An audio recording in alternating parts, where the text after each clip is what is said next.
हाथ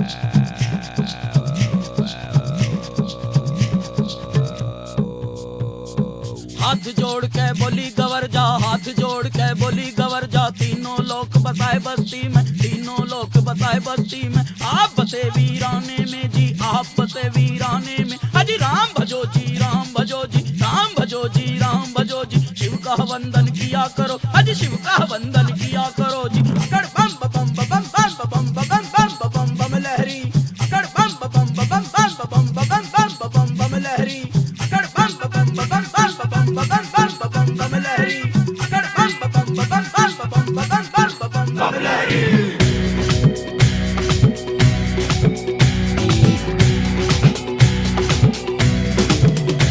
मेरी एक सुनो अंतर्यामी, मेरी एक सुनो भोले स्वामी।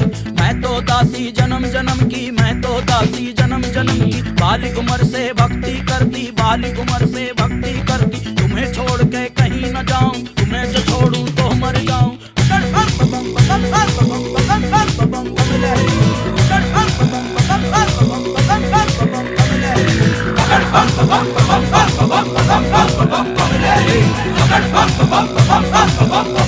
बम बम लहरी।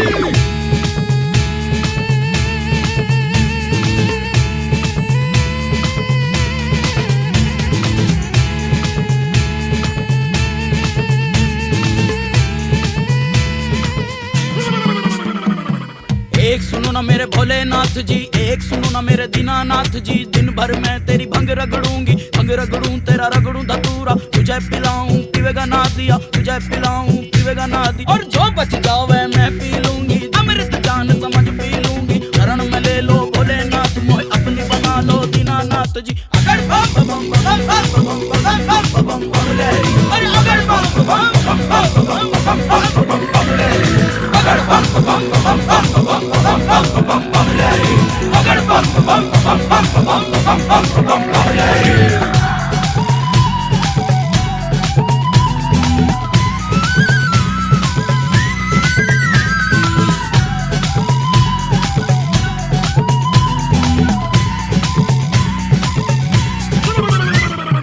एक सुनो जी पार्वती मेरी, एक सुनो गोरा रानी। इस जंगल में तू क्या पावेगी, कंजरी बन बन मर जावेगी। हाथी चिंगाड़े शेर दहाड़े, हाथी चिंगाड़े शेर दहाड़े। भस्म रमाऊं धुनी रमाऊं, तांडव कर कर डमरू बजाऊं। गुफा बीच मेरा है डेरारी, अभी मान जाए गोरा। मेरे भूत की माला गले पड़ी, मेरे खक्कड़ माला गले पड़ी। तू तो देख इस डर जावेगी, मेरे संग तू क्या पावे। कोई अच्छा कुंवर राजा का ढूंढ, कोई रूप कमर राजा का ढूंढ। तो रानी बन के बैठ मैं, हरी समझ जाए गोरारी, हाँ मान जाए गोरारी। अगर बम बम बम बम बम लहरी, अगर बम बम बम बम लहरी, अगर बम बम बम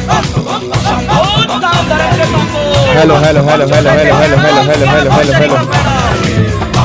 शिव शंकर शंभु महादेव, शिव शंकर शंभु जटाजूट हर शंकर शंभु भस्मतार। शिव शंकर शंभु बम बम, शिव शंकर शंभु महादेव, शिव शंकर शंभु जटाजूट हर शंकर शंभु भस्मतार। शिव शंकर शंभु बम बम। Good evening, good evening, good evening, good evening, good evening, good evening, good evening. क्या हाल चाल है जी? Good evening Rohit, good evening Madhu, good evening Neha, good evening cosmic gamer. आई ये कैसा नाम है? Good evening Tanushree, good evening Gunjan, good evening Alice Gupta. मैं तो कहीं तुम्हें स्लाइस ना बोल दूं किस दिन। अलाइस कैसा नाम है तुम्हारा? ये पक्का नाम है या क्या है, मतलब रखा हुआ है वैसे हैं? हेलो भाई साहब, सच्ची सच्ची बताना, घर का नाम तो नहीं है? Somebody call fireman. ओके चलो, बहुत बढ़िया बहुत बढ़िया बहुत बढ़िया मेरे बच्चों, बहुत बढ़िया जी। चलो भाई, मेरे को बताओ फटाफट से, क्या आपको मेरी ऑडियो वीडियो क्लियर आ रही है जी? सर कैसे हो सर? सर आज कौन सा टॉपिक होगा? आज हम अदर सोर्स अपना कंप्लीट करेंगे। अदर सोर्स में एक अमेंडमेंट आई है, वो आज नहीं कराऊंगा क्योंकि उसमें मुझे प्रैक्टिकल क्वेश्चन भी करवाना पड़ेगा। तो कल वाली पूरी की पूरी क्लास, एक क्लास मेरी डिवोटेड होगी सिर्फ उस अमेंडमेंट के ऊपर, क्योंकि इस बार मई में क्वेश्चन बन चुका है उसमें से। मैं क्यों कह रहा हूं, क्योंकि उसका क्वेश्चन आरटीपी के अंदर भी दिया हुआ है, एमटीपी के अंदर भी दिया हुआ है, और कंफर्म तुम्हें एग्जाम में देखने को भी मिलेगा, और वो हमारा यूलिप प्लान है, ठीक है ना। यूलिप के अंदर कुछ अमेंडमेंट आई है अदर सोर्स के अंदर, ठीक है, तो उसको कल पूरा डिटेल में कराऊंगा, विद एग्जाम्पल कराऊंगा जी, ठीक है। और कल वाली क्लास सबसे इंपॉर्टेंट है, अगर आपके अभी मई में एग्जाम है और तुम चाहते हो कि तुम्हारे 5 नंबर कल पक्के हो जाएं, तो वो श्योर शॉट 5 नंबर है, बस ये पर ध्यान देना चाहिए। सर यार कितनी देर क्लास चलेगी, वही अपना 1 घंटा यार, ठीक है, 1 घंटे से ऊपर नहीं ले पाएंगे आज अभी। चलो यार और फटाफट से एक बार अदर सोर्स अपना जो हमारा बैलेंस बचा है ना, एक बार फटाफट से वो कंप्लीट कर लेते हैं। अरे कितने बजे तक क्लास चलेगी भाई, स्टार्ट तो होने दो, क्या हो गया तुम्हें, एक बात तो मेरे को बताओ, अभी स्टार्ट हो ही नहीं यार, हद हो गई तुम्हारी। कितने बजे तक क्लास चलेगी, ऐसा तुमने क्या करना है मेरे को बता सकते हो, ऐसा तुम्हें कहाँ जाना है, हैं इतनी भी तुम्हें जल्दी क्या है, कितने बजे तक क्लास चलेगी नालायक। सर पीजीपी और कैपिटल गेन थोड़ा स्लो ले लो, ओके जी पूजा, स्लो ले लेंगे, स्लो ले लेंगे, कोई दिक्कत वाली बात नहीं है। वो नहीं आएगी ना यूट्यूब पर, अभी सिर्फ एग्जाम ओरिएंटेड लेक्चर ही होंगे। हाँ हाँ बिल्कुल जी, बिल्कुल बिल्कुल बिल्कुल। चलो भाई आओ जी फटाफट से, आओ जी, आ जाओ मेरे बच्चों फटाफट से आओ। अब प्लीज बातचीत नहीं करनी, अब प्लीज बातचीत नहीं करनी, एक बार फटाफट से यहाँ पे आ जाओ। अब इधर देख लो ध्यान से जी, अब यहाँ पे लास्ट क्लास में ना, लास्ट क्लास में सर लव से बात करनी है, खाना खाते हुए सुनो, मैंने डिनर नहीं किया अभी तक भाई साहब, रात को 10 बजे डिनर करूंगा। इधर देखो ध्यान से, तुम्हें खाना खाते हुए, मेरे को चिढ़ाओ मत, पहले मेरे को भूख लग रही है, ठीक है जी। चलो इधर सुनो ध्यान से प्लीज, अब बातचीत नहीं, प्लीज बातचीत नहीं, अब सुनो ध्यान से मैं कहना क्या चाह रहा हूँ। अब लास्ट क्लास में अदर सोर्स में हमने क्या क्या कंप्लीट कर लिया था जी, एक तो अदर सोर्स के अंदर हमने डिविडेंड वाला पॉइंट आई थिंक कंप्लीट कर लिया था, अदर सोर्स के अंदर हमने बायबैक वाला पॉइंट हमने कंप्लीट कर लिया था, अदर सोर्स के अंदर छोटे मोटे पॉइंट्स भी थे वो भी हमने कंप्लीट कर लिए थे, फिर हमने गिफ्ट की टैक्सेशन हमने अदर सोर्स के अंदर स्टार्ट की थी, ठीक है जी। एक बार फटाफट से गिफ्ट की बात करते हैं, अब एक बार गिफ्ट की बात करते हैं। और जब मैं गिफ्ट की बात कर रहा था तो मैं एकदम ऐसे अटक गया था जो मुझे लग रहा है, फिर बाद में दोबारा चल गया था, फिर अटक गया था, फिर दोबारा चल गया था, फिर मैं चला ही गया था। अब सुनो वापस से गिफ्ट की बात करते हैं। लास्ट क्लास के अंदर मैंने गिफ्ट की टैक्सेशन की रिवीजन आपको स्टार्ट कराई हुई थी। अब अगर मैं गिफ्ट की टैक्सेशन की बात करता हूं तो याद करो मैंने क्लास में कहा था कि गिफ्ट का लोग गवर्नमेंट लेकर क्यों आई थी, कि अगर ब्लैक मनी से व्हाइट मनी कन्वर्ट करना है तो गवर्नमेंट ने कहा था उस केस में एक्चुअल में क्या करते थे लोग, गिफ्ट के थ्रू ब्लैक मनी से व्हाइट मनी कन्वर्ट करते थे। अब ब्लैक मनी से व्हाइट मनी कैसे कन्वर्ट करते थे, क्योंकि गिफ्ट पे टैक्स लगता नहीं था। अब जब गिफ्ट पे टैक्स था नहीं तो एक्चुअल में लोग क्या करते थे, फॉर एग्जाम्पल मान लो मिस्टर एक्स है और ये मिस्टर वाई है। अब मिस्टर एक्स के पास ना फॉर एग्जाम्पल मान लो व्हाइट मनी है, और मिस्टर वाई के पास क्या है जी, मान लो इसके पास ब्लैक मनी है। अब इसके पास व्हाइट मनी है, इसके पास ब्लैक मनी है, इसको व्हाइट मनी वाले को ना ब्लैक मनी चाहिए और ब्लैक मनी वाले को व्हाइट मनी चाहिए। अब बच्चा कह रहा है ब्लैक मनी वाले को व्हाइट मनी चाहिए, बात समझ में आ रही है। ब्लैक व्हाइट मनी वाले को ब्लैक मनी क्यों चाहिए, उसका रीजन है उसने प्रॉपर्टी परचेस करनी है, और जब भी नॉर्मली हम कोई प्रॉपर्टी परचेस करते हैं उसमें कुछ ना कुछ ब्लैक मनी चलता है। तो अब एक्चुअल में हो क्या रहा है, इसने क्या किया, मिस्टर वाई को ना 50 लाख रुपए का चेक गिफ्ट कर दिया। अब जैसे इसने गिफ्ट कर दिया इसकी जेब से व्हाइट मनी निकल गया, इसने 50 लाख रुपए को कैश पकड़ा दिए। अब सोच के बोलो देखने में क्या लग रहा है, गिफ्ट है। अब गिफ्ट जो था ना वो पहले टैक्सेबल नहीं था, मतलब सन 2009 से पहले गिफ्ट पर कोई भी टैक्सेबिलिटी होती नहीं थी।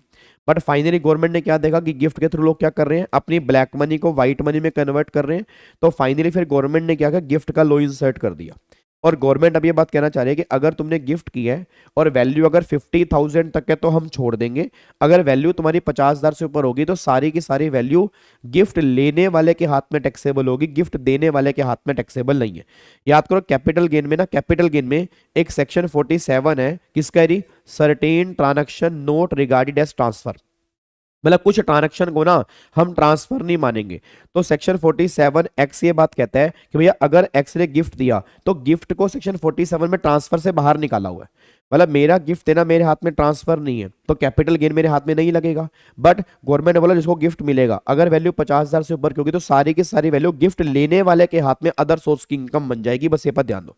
अब प्रॉब्लम यहाँ पे क्या निकल के आ रहा है, प्रॉब्लम ये निकल के आ रही है गिफ्ट के कौन कौन से मोड होते हैं।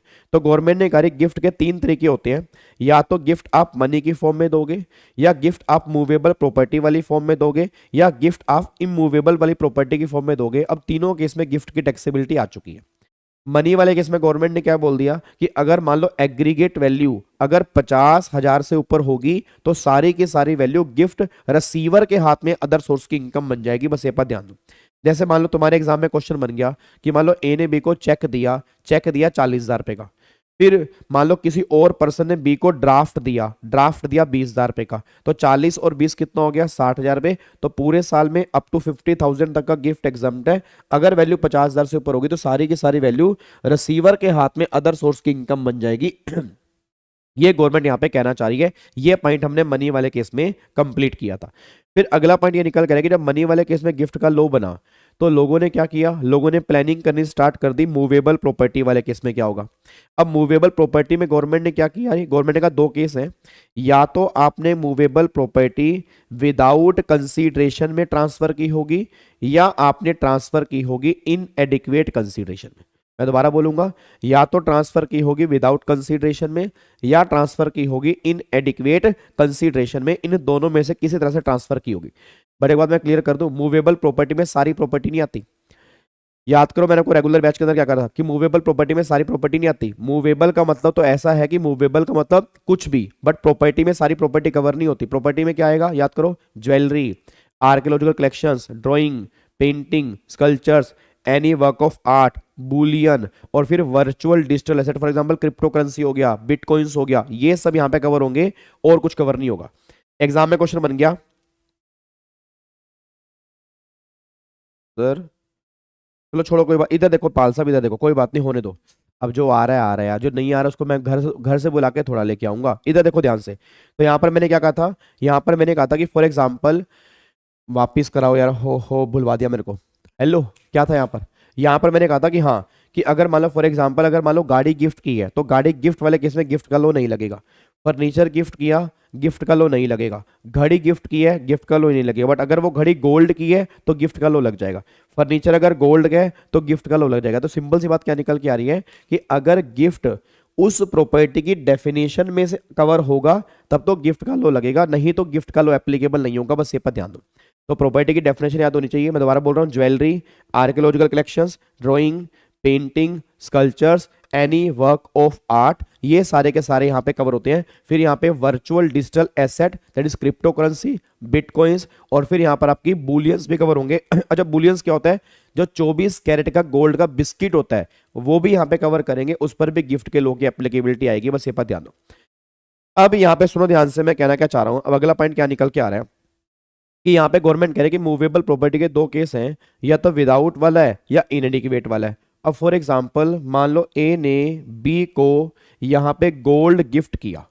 अब अगर ए ने बी को गोल्ड गिफ्ट किया, अगर ए ने बी को गोल्ड गिफ्ट किया और गोल्ड की फेयर मार्केट वैल्यू 50,000 से ऊपर है तो बी के हाथ में टैक्सेबल है। मैं दोबारा बोलूंगा, ए ने बी को गोल्ड गिफ्ट किया, गिफ्ट वैल्यू 50,000 से ऊपर है तो बी के हाथ में टैक्सेबल है। और एग्रीगेट वैल्यू हमें चेक करनी है। एग्रीगेट का मतलब क्या है कि अगर मान लो ए ने बी को दिया, फिर सी ने बी को दिया, दोनों को मिलाकर अगर वैल्यू 50,000 से ऊपर बन रही है तो इसके हाथ में हम टैक्सेबल कर देंगे। बस ये पर ध्यान दो।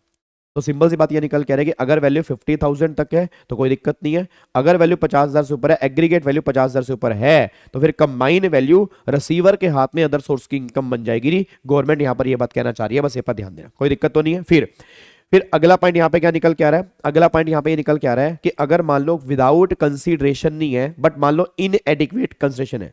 अब इनएडिक्वेट वाले में केस में क्या होगा जी, इनएडिक्वेट वाले केस में गवर्नमेंट ये बात कहना चाह रही है कि आपका सेल प्राइस जो है वो फेयर मार्केट वैल्यू से कम है।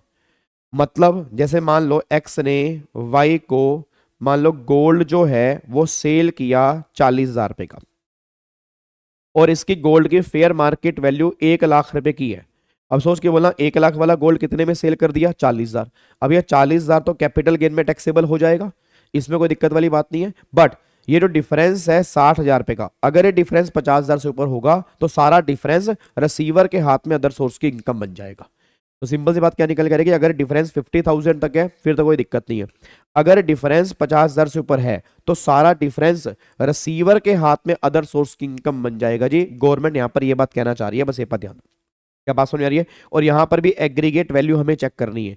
एग्रीगेट का मतलब क्या होता है, अगेन दोबारा बता रहा हूं, एक्स ने वाई को गोल्ड सेल किया और जेड ने वाई को, एक्स ने वाई को गोल्ड सेल किया और मान लो जेड ने भी वाई को गोल्ड सेल किया। अब यहां पे सेल किया 1 लाख का इसकी एफएमवी जो है वो 1,40,000 है। यहाँ पे सेल किया 1 लाख का, एफएमवी जो है वो 1,20,000 है। यहाँ डिफरेंस कितने हैं 40, यहाँ डिफरेंस कितने हैं 20, 40 20 कितना हो गया 60। तो ये पूरा 60,000 रुपये भाई के हाथ में टैक्सेबल है। ये पॉइंट हमने क्लास में भी डिस्कस किया था। तो मनी वाले केस में भी एग्रीगेट करना है और मूवेबल प्रॉपर्टी विदाउट कंसीडरेशन वाले विदाउट से एग्रीगेट करेंगे और इनएडिक्वेट वाले इनएडिक्वेट से एग्रीगेट करेंगे। आपस में कोई भी एग्रीगेट नहीं करेंगे, बस ये पर ध्यान दो।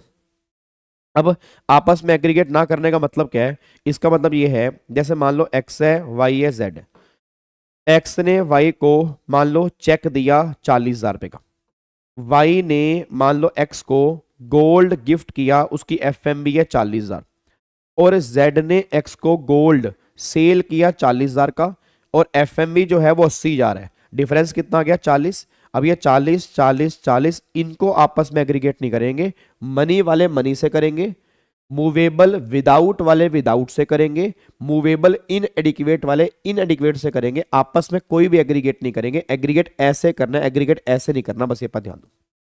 क्या मेरी बात क्लियर है? तो ये पॉइंट हमने क्या था मूवेबल प्रॉपर्टी वाले केस में। फिर अगला पॉइंट क्या निकल के आ रहा है, अगला पॉइंट आता है इमूवेबल प्रॉपर्टी वाले केस में। अब लोगों ने क्या किया, इमूवेबल प्रॉपर्टी गिफ्ट करना स्टार्ट कर दिया। अब मुझे नहीं पता कितने बच्चे मेरी क्लास में इंटेलिजेंट हैं, अगर सिंगल बच्चा भी इंटेलिजेंट होगा, याद करो मैंने क्लास में कहा था इमूवेबल प्रॉपर्टी वाले केस में हमें सिंगल ट्रांजैक्शन चेक करनी है, वहां पर हमें एग्रीगेट नहीं करना है। मैं दोबारा बोलूंगा, इमूवेबल प्रॉपर्टी वाले केस में हमें सिंगल ट्रांजैक्शन चेक करनी है, वहां पर हमें एग्रीगेट नहीं करना है, बस ये पर ध्यान दो। इसका मतलब क्या निकल के आ रहा है, इसका मतलब ये निकल के आ रहा है जैसे मान लो एक्स है वाई है, एक्स ने वाई को एक घर जो है वो गिफ्ट कर दिया और घर की स्टैंप ड्यूटी वैल्यू है 40,000 रुपये, और मान लो ए ने वाई को एक घर गिफ्ट कर दिया और इसकी स्टैंप ड्यूटी वैल्यू है कितने 40,000 रुपये। अब 40 और 40 एग्रीगेट कितना हो गया 80। अगर ये मूवेबल होता तो 80,000 रुपये टैक्सेबल कर देते। इमूवेबल वाले केस में एग्रीगेट नहीं करना। इमूवेबल वाले केस में ये अलग है, ये अलग है, दोनों की सिंगल ट्रांजैक्शन है।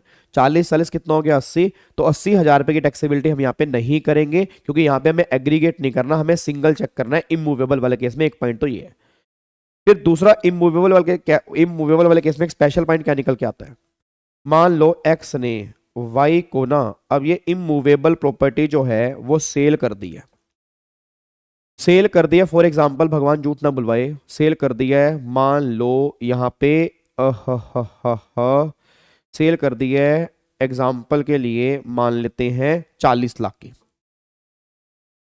और इसकी स्टैंप ड्यूटी वैल्यू जो है वो यहां पे निकल के आ रही है, मान लेते हैं 43 लाख।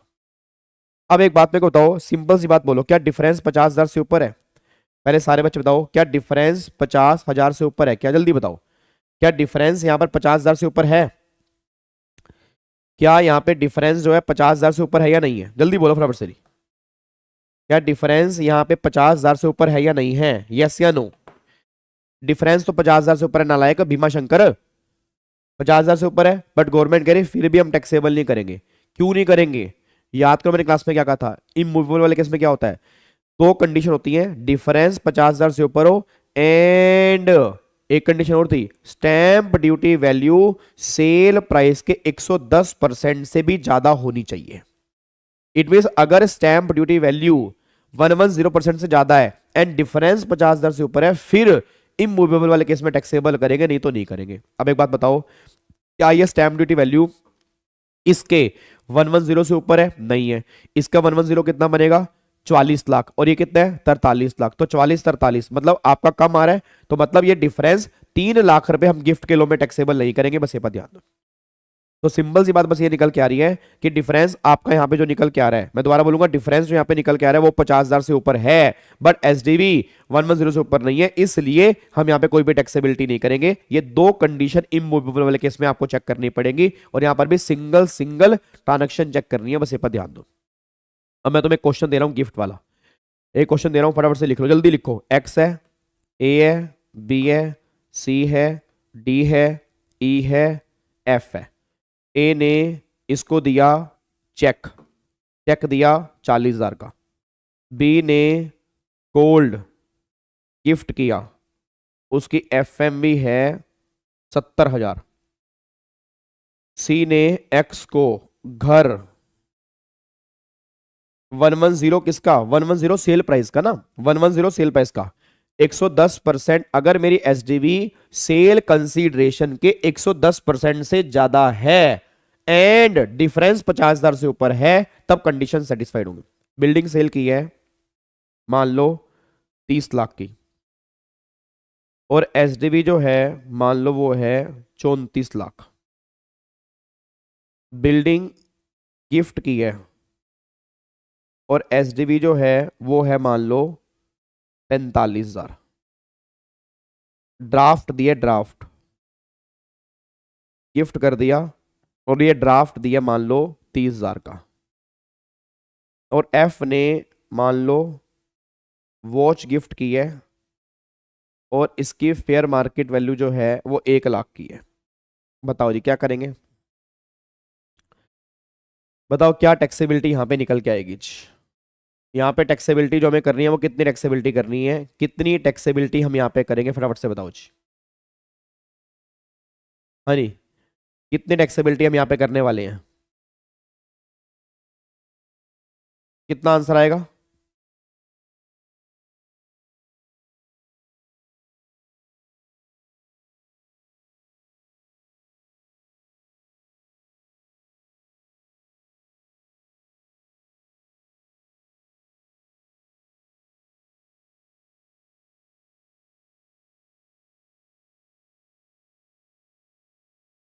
छह लाख 85,000।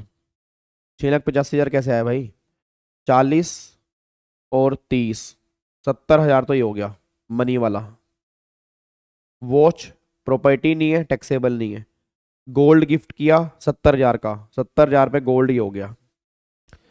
घर 3 लाख और 34 लाख, डिफरेंस कितना है? 4 लाख का। तो यहाँ पे डिफरेंस 4,50,000 से ऊपर है, और इसका 110% कितना बनता है? 33 लाख, और ये कितना है? 34 लाख। तो एसडीवी 110 से ज्यादा है, दोनों कंडीशन सेटिस्फाइड है, तो ये 4 लाख रुपए ये भी टैक्सेबल हो गया। और ये घर है 45,000 का, ये टैक्सेबल नहीं होगा जी। बस क्या आ रहा है? 5 लाख,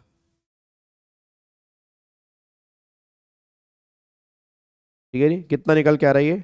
मेरे 5,40,000 रुपये निकल के आ रहा है भाई। 5,40 आ रहा है ना,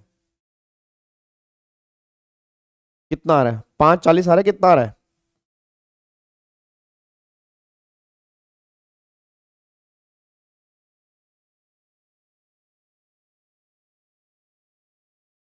यस यस नवीन, यस यस, 5,40 आएगा। एक बार मैं दोबारा बोल दूं, एक बार मैं दोबारा बोल दूं। बी, आप देखो यहां पर बच्चे ने कौन सा डाउट मुझसे पूछा था, बी वाला रिपीट कर दो मेरे बच्चे। बी वाला जो है यहाँ पे देखो, गोल्ड गिफ्ट किया ना, गोल्ड गिफ्ट किया, एसडीवी 50,000 से ऊपर 70,000 पे है, तो ये पूरी की पूरी एसडीवी हमें टैक्सेबल करनी पड़ेगी ना, तो 70,000 तो वो हो गया जी। Sir building sale capital gain में जाएगी ना? अरे मेरे भाई, बिल्डिंग सेल कैपिटल गेन में जाएगी तो कैपिटल गेन में ट्रीटमेंट तो हमें अलग करना है, बट जो अदर सोर्स में ट्रीटमेंट है वो भी तो करोगे। अदर सोर्स क्या कहता है? अदर सोर्स कहता है डिफरेंस अगर 50, कैपिटल गेन तो 50C में लगेगा, कैपिटल गेन लगेगा सेलर के हाथ में, अभी हम ट्रीटमेंट कर रहे हैं बायर के हाथ में। सर डबल टैक्स लगेगा, बिल्कुल लगेगा डबल टैक्स। आपने ब्लैक मनी कन्वर्ट क्यों की है? ये बात तो मैंने आपको रेगुलर बैच के अंदर भी बताई थी कि बिल्डिंग वाले केस में डबल टैक्सेशन है, 50C भी लग रहा है और गिफ्ट का लो भी लग रहा है। रीजन क्योंकि तुम ब्लैक मनी कन्वर्ट कर रहे हो। तो गवर्नमेंट ये बात कहना चाह रही है भाई, 50C सेलर के हाथ में है और गिफ्ट का लो बायर के हाथ में है, और गिफ्ट के लो की 2 कंडीशन है और दोनों कंडीशन सेटिस्फाइड है, तो ये पूरा का पूरा डिफरेंस रिसीवर के हाथ में अदर सोर्स की इनकम बन जाएगा जी। हाँ तो चेक भी तो मॉनिटरी फॉर्म है, चेक भी तो प्रणय जो है, चेक जो है वो तो मॉनिटरी फॉर्म है ना। एक तो भाई साहब नवीन को दहेज का पड़ा यार, ऐसा है दहेज भाई साहब ले लो तुम। रुक तो जाओ भाई साहब, मेरे को लग रहा है जैसे नवीन के सामने कोई क्लाइंट बैठा है और पूछ रहा है, यार जल्दी पूछ रहे हैं यार दहेज लेना है यार, शादी है आज ही शादी है, दहेज का पूछो ना एक बार। गाबा सर इसमें लगे पड़े।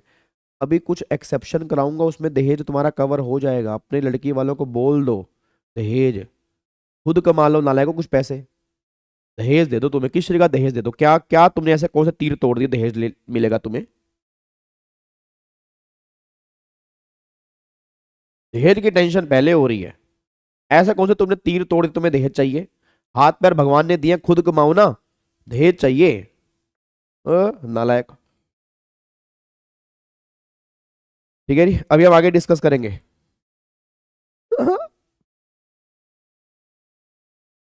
बिल्कुल बिल्कुल, परचेस करने पर भी टैक्स है। अदर सोर्स में डिपेंड करता है, अगर वो कंडीशन सेटिस्फाइड हो रही है गिफ्ट के लोगे तभी टैक्सेबल करेंगे। चलो आगे और फटाफट से आओ। अब यहाँ पे एक बार चेक करो, अब यहाँ पे एक बार फटाफट से चेक कर लो। देखो यहाँ पे जी, अब इमूवेबल वाले केस में, विदाउट वाले केस में क्या लिखा है, the stamp value of the property if exceed 50,000। ठीक है ना। उसके बाद इन एडिक्वेट कंसीडरेशन, इन एडिक्वेट क्या है, द डिफरेंस बिटवीन आपका जो है वो आपका 50,000 से ऊपर हो एंड 10% ऑफ कंसीडरेशन। अब आप बोलोगे सर 110 तो लिखा नहीं है, 110 ही लिखा है क्योंकि कंसीडरेशन 100% है ना, उसका 10% जोड़ के इसमें ऐड करोगे तो कितना बन जाएगा, 110% ही तो बन जाएगा। तो बेयर लॉ में 10 का मतलब क्या है, 110 ही है। तो 110 कैसे निकल के आ रहा है, 100% तो सेल प्राइस खुद ही है, उसका 10% निकाल लोगे तो फिर रेंज क्या बन गई, 110 की बन गई ना। तो वो ऑब्वियस एक ही बात निकल के आ रही है। डन, कोई दिक्कत तो नहीं है। सर दहेज नहीं है, गिफ्ट है। अब मैं इस पे ना कोई कमेंट करना नहीं चाहता, यूट्यूब पे लाइव क्लास चल रही है, छोड़ो इस बात को, नालायक को। दहेज नहीं है, गिफ्ट है। मेरे को बड़ी खुंदक है इन चीजों से। इधर देखो ध्यान से जी, वापिस आओ जी, वापिस आओ यार, प्लीज रिक्वेस्ट है। देखो बार बार इस मुद्दे को बंद कर दो एक बार, ठीक है, बिना बात के डांट खा लोगे मेरे से। ठीक है, भगवान ने तुम्हें 2 हाथ दिए हैं, 2 पैर दिए, तुम्हें दिमाग दिया है। ठीक है, खुद कमा लो, किसी से लियो, इससे ज्यादा ऐश नहीं कर सकते, नालायक। एक मिनट रुकना।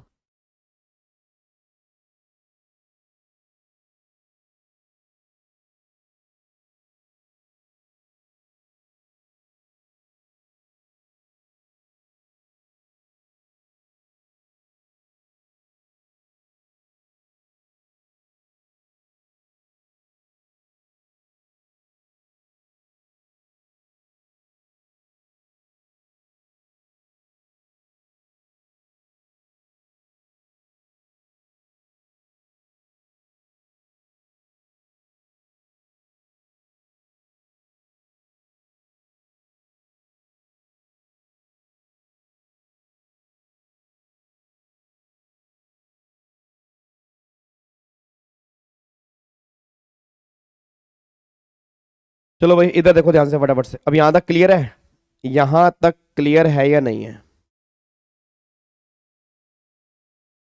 यहां तक क्लियर है या नहीं है। अब एक बार यहां पे चेक करो फटाफट से जी।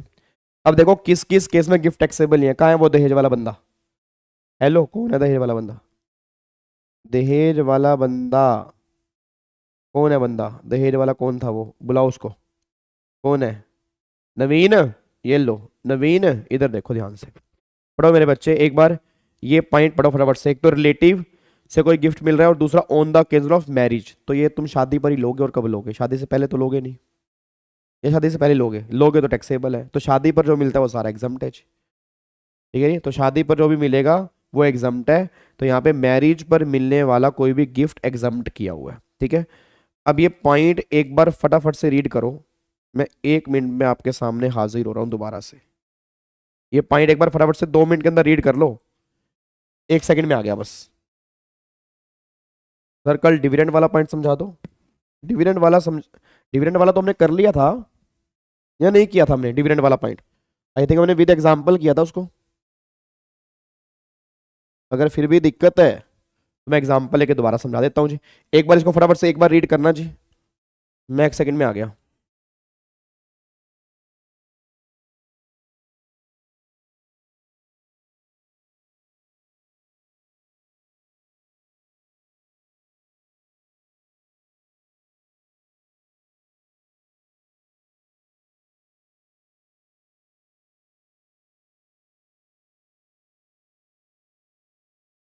हाँ जी,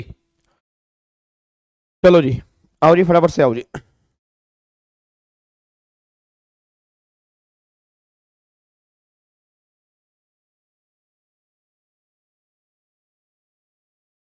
चलो जी, अब एक बार फटाफट से यहाँ पे चेक कर लो। अब एक बार फटाफट से यहाँ पे चेक कर लो, किस किस केस में गिफ्ट जो है वो गवर्नमेंट ने एग्जाम्प्ट किए हुए हैं जी। हाँ जी, किस किस केस में गिफ्ट एग्जाम्प्ट किए, एक बार फटाफट से यहाँ पे देख लो जी। लो जी, अब यहाँ पे सबसे पहला पॉइंट क्या निकल के आ रहा है? फर्स्ट पॉइंट यहाँ पे निकल के आ रहा है कि अगर आपको रिलेटिव से कोई भी गिफ्ट मिलेगा जी, अगर आपको रिलेटिव से कोई भी गिफ्ट मिलेगा तो वो आपके हाथ में क्या हो जाएगा? एग्जाम्प्ट हो जाएगा जी। ठीक है, अब यहाँ पर रिलेटिव से मिलने वाला गिफ्ट गवर्नमेंट ने क्या कर दिया? एग्जाम्प्ट कर दिया। अच्छा, रिलेटिव की डेफिनेशन में कौन कवर है? अब उस पर टाइम नहीं लगा रहे, क्योंकि आप मेरे को पता, उसमें मजे लेना चाह रहे हो, उसमें साला साली फूफा मामे मामियाँ, ठीक है, अभी उसका टाइम नहीं है। मैं ये बता रहा हूँ रिलेटिव में कौन नहीं आएगा, बाकी सब रिलेटिव में आएंगे। सुनो, रिलेटिव में कौन नहीं आएगा? एक तो भाई और बहन के बच्चे रिलेटिव में नहीं आएंगे। मैं दोबारा बोलूंगा, भाई और बहन के बच्चे रिलेटिव में नहीं आएंगे। दूसरा, कजन्स रिलेटिव में नहीं आएंगे, कजन रिलेटिव में नहीं आएंगे। तीसरा, जो डीम्ड वाइफ है, नवीन, ओए नवीन, अभी वो डीम्ड वाइफ है, दहेज की बात चल रही है अभी, तो वो भी तुम्हारी रिलेटिव में नहीं आएगी। जो वाइफ बन चुकी है वो रिलेटिव में कवर होगी। ये 3 पॉइंट ध्यान देना, बाकी सब रिलेटिव में कवर है। वाइफ हो गया, बच्चे हो गए, मामे मासिया चाचे ताए। पाल साहब गलत बोल रहे हो, गलत बोल रहे हो, वो तुम जीएसटी की बात कर रहे हो, सुनो ध्यान से। तो यहाँ पे मामे मामियाँ चाचे ताए फूफा फूफी मौसा, उसके बाद कोई भी आपके साला साली, ये सब आपके यहाँ पे कवर हो जाएंगे जी। ठीक है जी, ये सब आपके यहाँ पे कवर हो जाएंगे। डीम्ड वाइफ का मतलब मेरे बच्चे होता है कि माने या ना मानो, मानना ही पड़ेगा, ये मेरी पत्नी है। जैसे नवीन ने मान ली है, अब मान लिया ना उसने, तो सिंपल, जैसे अब तुम कई बार दिल में मान ही लेते हो कि ये मेरे मुझे मुझे मुझे तुम्हारी आंखों में समुंदर दिखता है। कहते हैं ना कि वो एक लाइन आ गई कि लोग समुंदर की बात करते हैं, हम तेरी आंखों में डूब जाते हैं।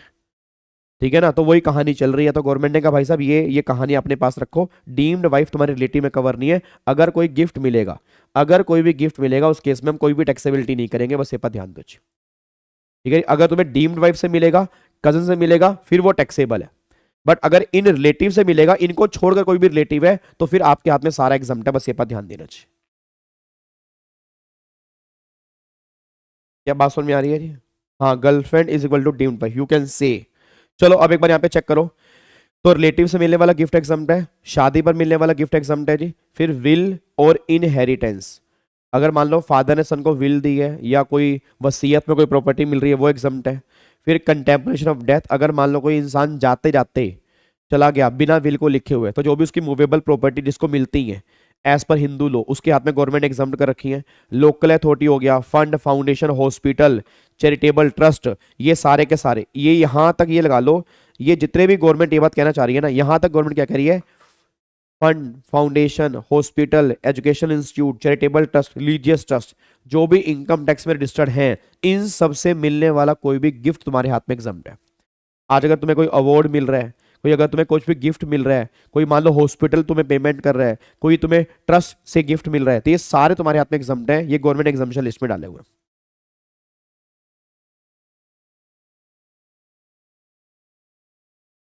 ठीक है जी, चलो अगले पॉइंट पर आओ जी, अगले पॉइंट पर आओ, अगले पॉइंट पर आओ। By way of transaction not regarded as transfer under section number 47। अब ये 47 हम कैपिटल गेन में डिस्कस करेंगे। कुछ ट्रांजैक्शन को हम ट्रांसफर नहीं कहते, तो गवर्नमेंट कह रही जिनको हम ट्रांसफर नहीं कहते ना, तो जहां पर ट्रांसफर से ही बाहर निकाल दिया, उस केस में हम रिसीवर के हाथ में गिफ्ट की टैक्सेबिलिटी नहीं करेंगे। जैसे अमलगामेटिंग कंपनी के शेयर होल्डर को अमलगामेटेड कंपनी के शेयर मिल रहे हैं। ठीक है जी, अमलगा याद करो, एक पॉइंट था अमलगामेशन वाला। अब अगर कोई कंपनी अमलगामेट हो गई, तो अमलगामेटिंग कंपनी के शेयर होल्डर को क्या मिलेंगे? अमलगामेटेड कंपनी के शेयर मिलेंगे। तो जो ये शेयर मिल रहे हैं विदाउट कंसीडरेशन, तो यहाँ पर गिफ्ट का लो एप्लीकेबल नहीं होगा, वो एग्जाम्प्ट है, कोई भी गिफ्ट की टैक्सेबिलिटी शेयर होल्डर के हाथ में नहीं होगी, बस ये पर ध्यान दो। अगला पॉइंट फिर यहाँ पे निकल के आ रहा है जी, from an individual by a trust created और establish solely for the benefit of relative of the individual. It means अगर कोई किसी ट्रस्ट से अगर तुम्हें कोई गिफ्ट मिल रहा है तो वो भी तुम्हारे हाथ में एग्जाम्प्ट है, अगर वो ट्रस्ट इंडिविजुअल के रिलेटिव के बेनिफिट के लिए बनाया गया था। अब यहां पे ना ये दोनों पॉइंट जो हैं, ये दोनों पॉइंट कोविड से रिलेटेड है। याद करो मैंने क्लास में कहा था कि अब ये पॉइंट रेलिवेंट नहीं है, क्योंकि ये कोविड जब आया था उस टाइम गवर्नमेंट पॉइंट लेकर आई थी, और अब कोविड को मेरे ख्याल से गए 1-2 साल हो चुके हैं, तो मेरे को लगता नहीं है कि एग्जाम के अंदर क्वेश्चन बनेगा। बट तुम्हारे दिमाग में क्लैरिटी होनी चाहिए। क्लैरिटी ये होनी चाहिए कि मान लो कोविड से कोई, मान लो बंदा मर गया, अब अगर कोविड से कोई पर्सन मर गया तो गवर्नमेंट ये बात कहना चाह रही है कि अगर कोई कोविड से पर्सन मर गया है तो उस केस में जो भी उसको पैसा मिला, एम्प्लॉयर एम्प्लॉय को जितना मर्जी पैसा दे वो सारा एग्जम्प्ट है। बट अगर मान लो पैसा देने वाला उसका एम्प्लॉयर नहीं है तो 10 लाख रुपए तक हम एग्जम्प्ट करेंगे उनकी फैमिली वालों के हाथ में, उसके बाद कर देंगे टैक्सेबल। मैं दोबारा बोलूंगा, मान लो फॉर एग्जांपल एक मिस्टर एक्स मर गया कोविड से, अब एक्स की हेल्प करने के लिए वाई आ गया, मतलब एक्स तो मर गया, एक्स की फैमिली की हेल्प करने के लिए वाई आ गया, तो वाई ने इसकी फैमिली वालों को पैसे दिए। अगर वाई एक्स का एम्प्लॉयर है तो फिर तो सारा एग्जम्प्ट है, उसकी फैमिली के हाथ में कोई भी टैक्सेबिलिटी नहीं है, इसको हम गिफ्ट मानेंगे ही नहीं। बट अगर मान लो वाई एम्प्लॉयर नहीं है और कोई दूसरा पर्सन है तो 10 लाख रुपए की लिमिट एप्लीकेबल है। बट बहुत सारी कंडीशन है कि उस एम्प्लॉय की डेथ हो गई हो, मतलब कोविड होने के इतने टाइम के अंदर अंदर, और इतने टाइम में आपको डॉक्यूमेंट जमा कराने हैं, कोविड पॉजिटिव सर्टिफिकेट जमा कराना है, मतलब काफी सारी कंडीशन सेटिस्फाइड करनी पड़ेगी, फिर जाके ये पैसा एग्जाम्प्ट होगा, नहीं तो पैसा एग्जाम्प्ट नहीं होगा। बस ये पर ध्यान दो। तो वही पॉइंट यहाँ पे इन्होंने लिखे हुए हैं। देखो यहाँ पर क्या लिखा हुआ है, अगर आपने कोई भी खर्चा किया, एक्सपेंडिचर किया कोविड पर, ठीक है, या अपनी फैमिली के ऊपर किसी भी इलनेस के लिए, तो ये अगर आपको पैसा मिल रहा है उसके लिए तो सारा एग्जम्प्ट है। या अगर फैमिली मेंबर को मिल रहा है, डिसीज पर्सन जो मर गया, अब अगर फ्रॉम एम्प्लॉयर से है तो फिर तो विदाउट एनी लिमिट एग्जम्प्ट है। अगर कहीं और से मिल रहा है 10 लाख तक का एग्जम्प्ट है। बट आपकी डेथ जो है कोविड-19 से होनी चाहिए, एंड ये पेमेंट डेथ होने के 12 महीने के अंदर अंदर तुम्हें मिल चुकी हो, ये पेमेंट 12 महीने के अंदर तुम्हें मिल चुकी हो, तब जाके पैसा एग्जम्प्ट होगा, नहीं तो एग्जम्प्ट नहीं होगा। ये कंडीशंस है, इन केस में कोविड वाला सारा पैसा एग्जम्प्ट है, बस ये पर ध्यान दो।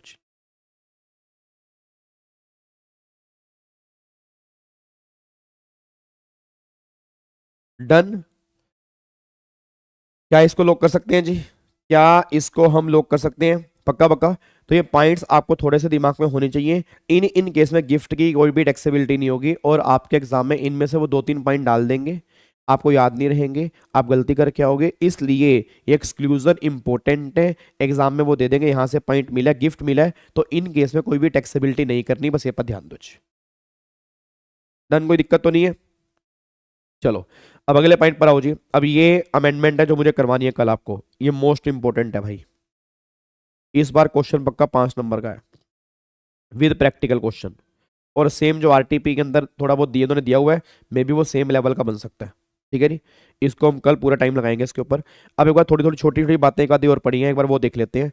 अब देखो जी, यहाँ पे लॉटरी वाले केस में क्या होगा, अनएक्सप्लेन इनकम वाले केस में क्या होगा, और जो ऑनलाइन गेम्स है उस केस में क्या होगा। मैंने पहले भी कहा था लॉटरी वाले केस में 115 बीबी और अनएक्सप्लेन इनकम 115 बीबीई, और ऑनलाइन गेम वाली 115 बीबीजे।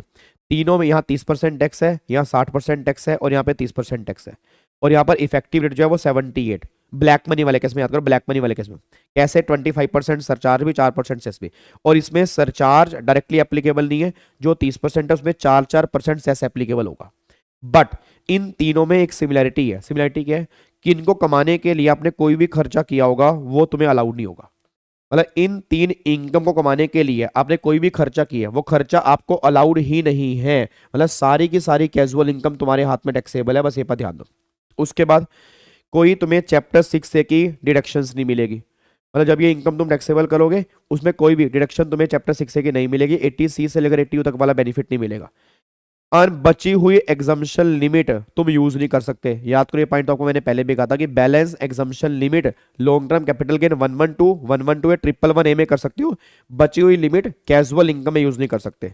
और कोई भी लॉस तुम्हारे इस इनकम से खत्म नहीं होंगे, तो कोई भी लॉस तुम्हारे इस इनकम से खत्म नहीं होंगे। ये 4 पॉइंट आपके सिमिलर हैं इन तीनों इनकम को लेकर, बस ये पर ध्यान दो।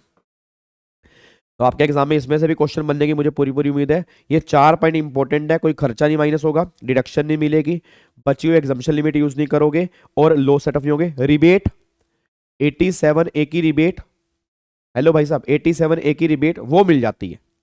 वो वैसे ब्लैक मनी वाले केस में तो गवर्नमेंट अलाउड नहीं करती प्रैक्टिकली, ठीक है, बट इन दोनों केस में 87A की रिबेट मिल जाती है। 115 BSc में अगर इनकम 7 लाख तक है तो वहां पर है, और ऑप्शनल वाले केस में अगर इनकम 5 लाख तक है तो वहां पर रिबेट मिल जाएगी। बट रिबेट 112A के लॉन्ग टर्म कैपिटल गेन में से नहीं मिलती, बाकी सब इनकम के टैक्स में से रिबेट मिल जाती है, बस ये पर ध्यान दो, ठीक है जी। अब इसके बाद ये पॉइंट कंप्लीट करने के बाद फिर डिडक्शन, आपको मैंने बता दिया डिडक्शन। अब ये डिविडेंड वाला पॉइंट एक बच्चे का डाउट था कि भैया अगर डिविडेंड मिल रहा है तो गवर्नमेंट ने कहा था डिविडेंड वाले हम खर्चा माइनस नहीं करते हैं, बस इंटरेस्ट वाला खर्चा माइनस करते हैं। इंटरेस्ट वाला कितना माइनस करते हैं? 20% ऑफ डिविडेंड, 20% ऑफ आपको जितना भी डिविडेंड मिल रहा है, और actual interest which ever is less. Next छोटा सा एग्जाम्पल देके तुम्हें बता देता हूँ। मेरे पास TCS कंपनी के शेयर हैं, HDFC के शेयर हैं, मेरे पास मान लो PNB के शेयर हैं, हाँ 112A में नहीं मिलेगी, और मेरे पास मान लो SBI के शेयर हैं। यहाँ से डिविडेंड मिल रहा है 10,000। तो जब ऑनलाइन गेमिंग में जीतते हैं तो 30% डिडक्ट होता है, फिर सेस वो क्यों नहीं काटते? वो मेरे बेटे TDS काटते हैं, वो TDS काटते हैं। TDS पे सेस नहीं लगता, TDS में सेस नहीं ऐड करते, सेस ऐड करते हैं असेसमेंट ईयर में, और जो तुम्हारा कट रहा है वो कट रहा है, TDS कट रहा है। यहाँ से डिविडेंड मिला 10,000 का, यहाँ मिला 15,000 का, और यहाँ मिला 12,000 का। ये इतना मेरे को डिविडेंड मिला। 10 10 20 20 और 30 40 और 47,000 रुपये का तुम्हें डिविडेंड मिल गया, ठीक है। अब आपने इनकी इन्वेस्टमेंट के लिए कोई लोन लिया हुआ था, उस लोन पे इंटरेस्ट पे कर रहे हो। अब जो इंटरेस्ट पे कर रहे हो वो फॉर एग्जाम्पल मान लो पे कर रहे हो 11,000 रुपये का इंटरेस्ट पे कर रहे हो। अब ये क्या डिविडेंड 47,000 रुपये टैक्सेबल है? गवर्नमेंट ने कहा सुनो डिविडेंड टैक्सेबल कितना है? 47,000 रुपये का 20%। 47,000 रुपये का अगर मैं 20% निकालूंगा तो 47,000 रुपये का 20%, ये आ गया 9400, और 11,000 लेस कितना हो गया? 9400। तो इतने की मिल जाएगी डिडक्शन। तो इसमें से 9400 माइनस कर देंगे, तो 47,000 माइनस में 9400, तो ये आ गया आपका बैलेंस 33,600 रुपये। ये डिविडेंड जो होगा आपका टैक्सेबल हो जाएगा, ये डिविडेंड की टैक्सेबिलिटी है। तो एक्चुअल इंटरेस्ट और डिविडेंड, सारे डिविडेंड, और दोबारा फाइनल हो चाहे इंटरिम हो, सबको टोटल करके सारे डिविडेंड टोटल करके 20% और इंटरेस्ट लेस वाला माइनस कर देंगे, बाकी जो होगा वो टैक्सेबल होगा। ये पॉइंट आपका डिविडेंड वाले केस में निकल के आ रहा है, कोई दिक्कत तो नहीं है। उसके बाद फिर यहाँ पे फैमिली पेंशन वाला मैंने आपको बताया था, आपका जितनी फैमिली पेंशन उसका 1/3 और 15,000 बीच एवर इज लेस, इतने की आपको डिडक्शन मिलेगी।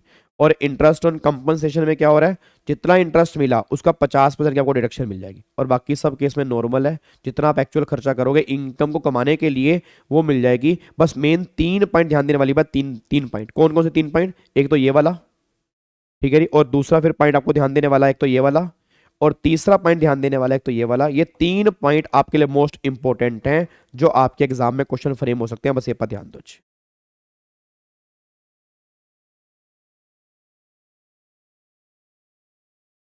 सर 112A में नहीं, उसका रीजन है बिल्कुल याद करो, मैंने क्लास में डिस्कस किया था रीजन, क्योंकि शेयर मार्केट वाले, ये शेयर मार्केट वाले केस में और गवर्नमेंट प्रमोट करना चाहती है, और ऑलरेडी 112A पे बहुत कम टैक्स है 10%, ठीक है जी। तो ये आपके 3 पॉइंट यहाँ पे निकल के आ रहे हैं, ठीक है। अब डिडक्शन कौन कौन से नहीं मिलेगी, सिंपल सी बात है, ये वैसे हम PGP के अंदर डिस्कस करते हैं। पर्सनल खर्चे अलाउड नहीं होते। अगर तुम कोई इंटरेस्ट इंडिया से बाहर पे कर रहे हो बिना TDS काटे तो वो तुम्हें अलाउड नहीं होगा, ये पॉइंट याद करो, हमने PGP में डिस्कस किए थे। उसके बाद फिर अगर तुमने सैलरी इंडिया से बाहर पे की है और तुमने TDS नहीं काटा तो तुम्हें अलाउड नहीं होगा। और फिर 10,000 से ऊपर की पेमेंट तुम कैश में कर रहे हो, 10,000 से ऊपर की पेमेंट कैसे करनी है? ऑनलाइन, IMPS, NEFT, अकाउंट पे चेक, अकाउंट पे ड्राफ्ट, तब तुम्हें अलाउड होंगे, नहीं तो अलाउड ही नहीं होगा, ठीक है। और फिर अगर तुमने पेमेंट किया रेजिडेंट को, TDS नहीं काटा, याद है 30% खर्चा, 30% वाला खर्चा हम अलाउड करते हैं, और 70% सॉरी अलाउड करते हैं, 30% वाला खर्चा डिस अलाउड करते हैं। और वो अलाउड कब होता है? जब TDS काट के जमा करवा देते हैं। तो ये सारी बातें हम पहले डिस्कस करते हैं। और कैजुअल इनकम वाले खर्चे भी आपके डिस अलाउड होते हैं, ठीक है जी। तो ये आपके इंटरलिंक करते हैं PGP से। अब जो बिजनेस वाले खर्चे हो तो वहां गए। अब अगर खर्चे बिजनेस वाले नहीं है तो वो खर्चे गवर्नमेंट कह रही, फिर वो अदर सोर्स के अंदर डिस अलाउड होंगे, वो ये बात यहां पे लिखी हुई है।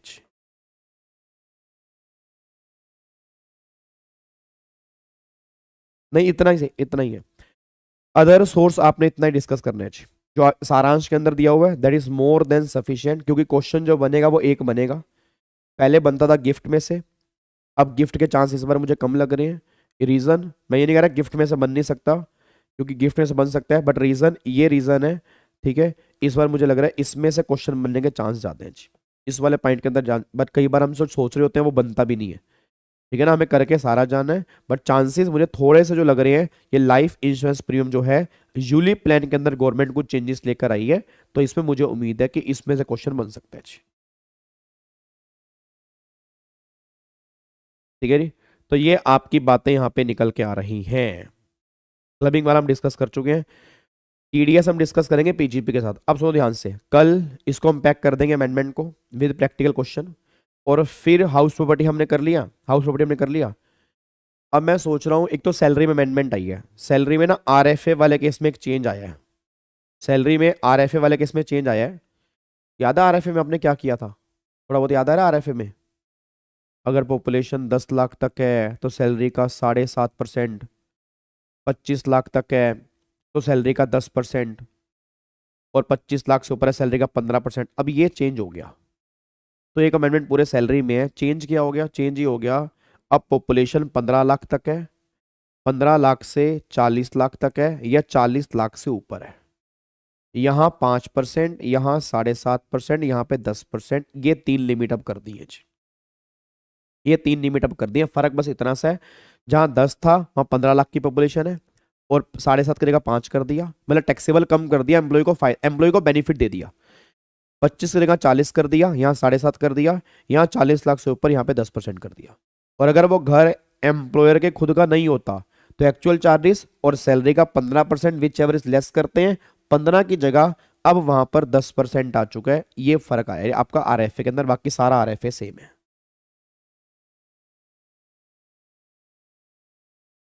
ठीक है। ये छोटी सी अमेंडमेंट आई है बस, ठीक है, ये अमेंडमेंट आई है।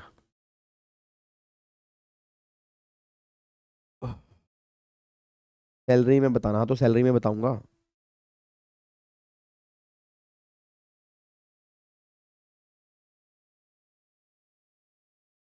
डन। नहीं नहीं, बजट में नहीं हुआ ये सर्कुलर के थ्रू हुआ है। बजट भाई, ये बजट वाले चेंज तो एप्लीकेबल ही नहीं है, बजट वाले चेंज तो नवंबर 24 में भी एप्लीकेबल नहीं है, ये सर्कुलर से आया है, आपके मॉड्यूल में भी दिया नहीं हुआ था, इन्होंने बाद में निकाला है। और इवन ये वाला चेंज भी मॉड्यूल में दिया नहीं हुआ था, नहीं तो हमने रेगुलर बैच में कर ही लेना था। ये वाला चेंज हम क्यों नहीं कर पाए अदर सोर्स में? क्योंकि मॉड्यूल में था ही नहीं। ये 2-3 चेंजेस ऐसे हैं जो सर्कुलर से इशू हुए हैं, अब सर्कुलर बाद में आया है, और हमारा बैच पहले खत्म हो गया था, इसलिए मुझे अब करवाने पड़ रहे हैं।